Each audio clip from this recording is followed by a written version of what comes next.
Digital citizenship merupakan berperilaku dan beretika di media sosial. Seperti yang kita tahu, 78% masyarakat Indonesia menggunakan media sosial. Namun sangat disayangkan, menurut DCI atau Digital Civility Index, Indonesia mendapatkan 76 poin, yang artinya Indonesia di Asia Pasifik merupakan salah satu masyarakat dengan etika yang buruk dalam bermedia sosial. Maka dari itu, kami dari kelompok 9 ingin melakukan interview tentang perkembangan digital citizenship di masyarakat. Dan berikut ini ulasannya. Ya, nama saya Abdul Ghani, bertugas di SD Kartika 81 sebagai seorang guru. Ya. Kemudian Saya ingin mewawancarai Bapak nih, Pak. Bapak saat ini tuh apakah bermain media sosial? ya ada beberapa media sosial yang saya gunakan, saya manfaatkan. Biasanya aplikasi apa yang Bapak mainkan? Media sosial itu Facebook, kemudian Instagram untuk sebagai silaturahmi dengan teman-teman. Kemudian untuk banyak hal lah, banyak ilmu juga yang di sana gitu. Terutamanya silaturahmi sih. Jadi meskipun teman jauh, kalau ada media sosial tuh terbantu lah. Menurut pandangan Bapak tuh gimana sih, Pak, keadaan media digital saat ini tuh? Oh, sudah berkembang sangat pesat ya. Dulu zaman saya media sosial itu Friendster. Ya, sebelum adanya Facebook yang lebih modern lagi ada Twitter, sekarang ada Instagram buat upload foto dan lain sebagainya. Jadi sangat berkembang dengan pesat lah. Jadi banyak perkembangannya di zaman sekarang, ya harus melek digital lah biar kita nggak ketinggalan juga lah. Tapi dalam digital juga harus yang baik-baik lah kita manfaatkannya, jangan sampai kita salah gunakan untuk hal-hal yang negatif lah gitu. Karena kan banyak sekarang kan orang-orang yang menggunakan media sosial itu untuk kekerasan, ya kan, untuk yang lain-lainnya yang jelek-jelek lah. Bahkan sekarang pemerintah juga sudah membatasi dalam pemanfaatan teknologi, khususnya media sosial kan. Dibuatnya undang-undang ITE kan. Bapak tuh apa saja sih, Pak, keresahan yang Bapak rasakan ketika bermain media sosial tuh? Banyak sih. Jadi kita kalau misalnya saya menggunakan media sosial, misalnya IG lah. Di IG itu kita bisa mengetahui kan kayak teman kita, ya kan, foto teman kita kan. Kemudian ada juga seperti IG pemain-pemain bola, atau kita bisa mengetahui kesehariannya ngapain gitu kan. Jadi banyak lah story-nya tuh yang bagus-bagus, yang baik-baik, yang kita bisa kita ikuti lah, kita manfaatin juga tuh. Terus dampak apa saja, Pak, yang bisa ditimbulkan dari perkembangan media sosial saat ini tuh? Bisa dampak positifnya atau dampak negatifnya? Positifnya itu kita jadi melek digital lah, teknologi kan. Jadi tahu, oh ini Instagram ini bisa digunakan untuk menyimpan data kan, data foto, video, kemudian bisa tempat untuk chatting, menyapa, bahkan bisa untuk dijadikan sebagai tempat cari uang juga kan ya. Yeah. Nah, itu negatifnya. Positifnya itu ya. Negatifnya itu terkadang ada orang yang mengupload video-video yang tidak baik lah, video kekerasan, ya kan, video atau enggak foto dewasa. Jadi kan tuh terbuka lebar kan. Enggak, itu yang bahaya dampaknya, karena yang mengakses itu kan bukan hanya orang dewasa. Kalau orang dewasa kita bisa memilih kan, mana yang baik, ini yang baik kita ikutin, yang buruk kita tinggalkan.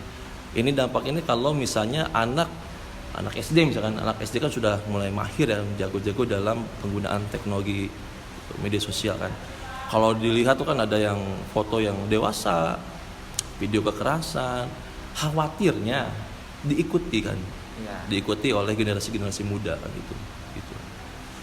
Apa sih, Pak, yang Bapak harapkan atau solusinya tentang perkembangan media sosial ini di Indonesia, khususnya di bidang pendidikan? Kalau bisa ya di-share video yang mengajar yang baik gitu kan, metode belajar yang baik, kemudian pendidikan digital yang baik, ya kan. Itu sih yang saya harapkan sih. Jadi guru yang belum mengerti, yang belum ada di buku paket nih materinya, bisa kita lihat acuannya tuh di digital, di media sosial, berbagi ilmu lah kita tuh. Ya kan? Nah kalau pencegahannya nih, khususnya nih video-video kekerasan tuh atau enggak foto-foto yang dewasa itu kan diblokir aja lah, ditutup. Atau enggak kalau ada yang mengupload video kekerasan langsung diblokir aja IG-nya gitu kan. Ben ya Pak ya. Iyalah, itu kan merusak generasi muda kan tuh. Dan kalau kita sebagai orang dewasa bisa memilih kan. Anak-anak usia kayak yang labil-labil tuh kan, SMP, SMA, lihat video seperti ini ntar bisa ikut-ikutan juga kan. Itu sih. Sekian, terima kasih ya Pak atas waktunya yang Iya. Bapak berikan. Ya semoga bermanfaat. Mohon maaf kurang dan lebihnya. Ditimbulin dari perkembangan media digital, dampak positif dan negatif. Dampak positif kalau bagi saya ya dari sosial media ya, itu saya lebih mudah mencari informasi. Kalau misalnya saya lagi sesuatu ada yang saya belum paham nih, saya otomatis kan lebih mudah kan mencari informasinya tentang apa saja. Kemudian lebih mudah juga untuk kita bersilaturahmi tapi secara online gitu kan. Misalnya kita punya kerabat jauh, jadi kita lebih mudah gitu kan untuk berkomunikasinya. Banyak sekali dampak positif yang saya rasain dari sosial media ini. Nah, tapi kalau misalkan dampak negatif ya, dampak negatif juga terkadang saya karena godaan sosial media dari YouTube, misalkan ketika kita memegang HP, terus kita menggunakan YouTube, itu terkadang kita bablas maksudnya apa?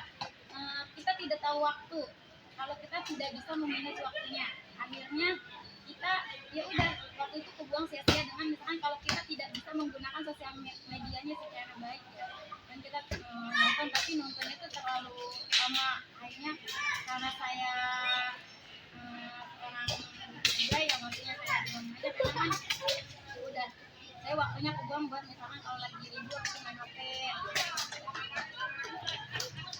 Dan hal juga yang saya rasain terkadang saya tidak sengaja misalkan buka YouTube, terus ada iklan yang kurang itu kan jadi saya langsung. Kesimpulan dari media sosial merupakan melakukan hubungan terhadap satu sama lain di media sosial.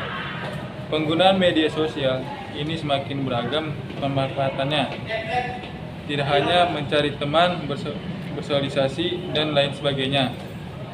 Di perusahaan atau jualan di Indonesia memiliki kemudahan dalam melakukan aktivitas distribusi, promosi, dan juga biaya promosi.